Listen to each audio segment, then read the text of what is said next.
Welcome back to another episode of Orlando Weekly Recap, where I'm going to be recapping what happened in Orlando over the past week. Pretty simple, and so let's get straight into it with the famous Nobu franchise, co-founded by Robert De Niro and Chef Nobu himself. They're bringing a hotel, a restaurant, and 50 residential units to the Orlando area. And so this is going to be located on the north side of Orlando World Center Marriott, so that's kind of like on the other side of I-4, bordering Disney Springs, but just on the other side of I-4, like I said. And I think this is pretty interesting. It's a 300-room hotel. They are going to have the restaurant, the famous restaurant, and the 50 residential units, which I'm pretty excited about because I think it's going to be very similar to maybe something in the Four Seasons, where they have the Four Seasons and you get the benefits of owning that residence, but you get the hotel level service as well. And it seems, based on how Nobu marketed it in their kind of like release and announcement, that is the same route that they'll be taking with these residential units. This is set to open by 2025, so it is not too far away, but not necessarily close. And so let me know what you think. Have you ever been to Nobu? I haven't,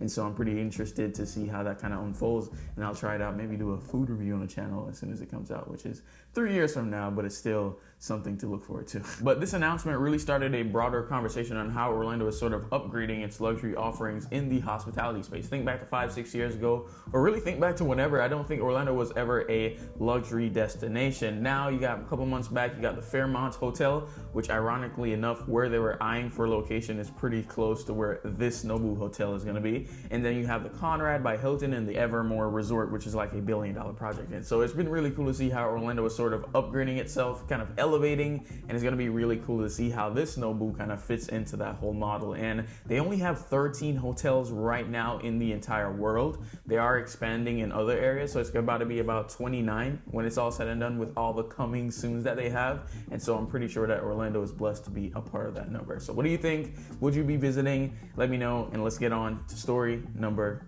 2.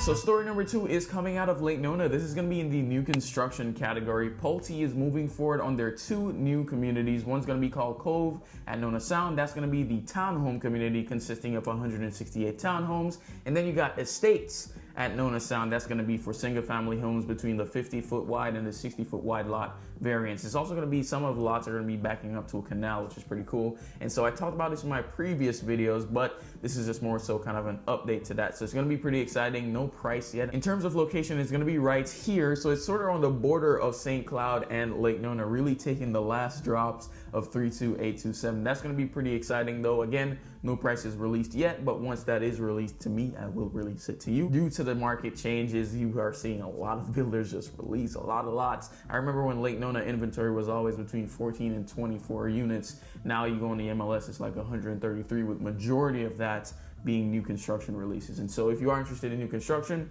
that will be my video on Sunday, so stay tuned for that. Sneak peek, if you watch this video, you know. But yeah, new construction in Lake Nona is booming. Pulte joining the crowd yet again. Let's get on to story number 3. Let me know in the comments, when's the last time you flew straight from Orlando to Norway? Because if you didn't before, now you can, because the Scandinavian airline Norse Atlantic Airways is now doing non-stop flights from Oslo, Norway to the Orlando International Airport at least 3 times a week. And that's really coming on the heels of that summertime travel is starting to pick back up to pre-pandemic levels, which is really good for that industry. And there's been plenty of announcements from other airlines in the past couple months saying, hey, we're setting up shop now in Orlando. We're doing these non-stop flights from areas that we didn't do before. And it's been very cool to see. A little fun fact about me is that I actually want to be a pilot. So I will be getting my private pilot license in the future. So fellow aviation nerds, fist bump right there. But a really big, cool story about the Orlando International Airport is that the terminal should have been open by now. And so they've seen quite a bit of delays. In an effort to sort of ramp that up, they did increase their construction budget to the tune of $40 million allocated between different departments to hopefully get this thing wrapped up by late September. And I did not know this, but according to some report that they did in 2021, Orlando was the 7th busiest airport in the entire world. About 41 million passengers kind of went through that airport. And so having this extended terminal or new terminal is going to be a pretty cool thing for the area as travel starts to kind of pick itself back up up in. So that's going to be pretty exciting to see. So this episode was sort of a short one, but hopefully a good one. Hopefully you enjoyed it, found something valuable. If you did, let me know. Hit the like button, hit the subscribe button, join the family. Follow me over on Instagram at Orlando with Mario. If you are interested or thinking about buying or selling a home here in Orlando, email me. Let's get that conversation started. RomarioG@salesorlandofl.com. If you didn't catch that, it will be in the description. Thank you again for watching. Hope to see you in the next one. But until then, stay safe.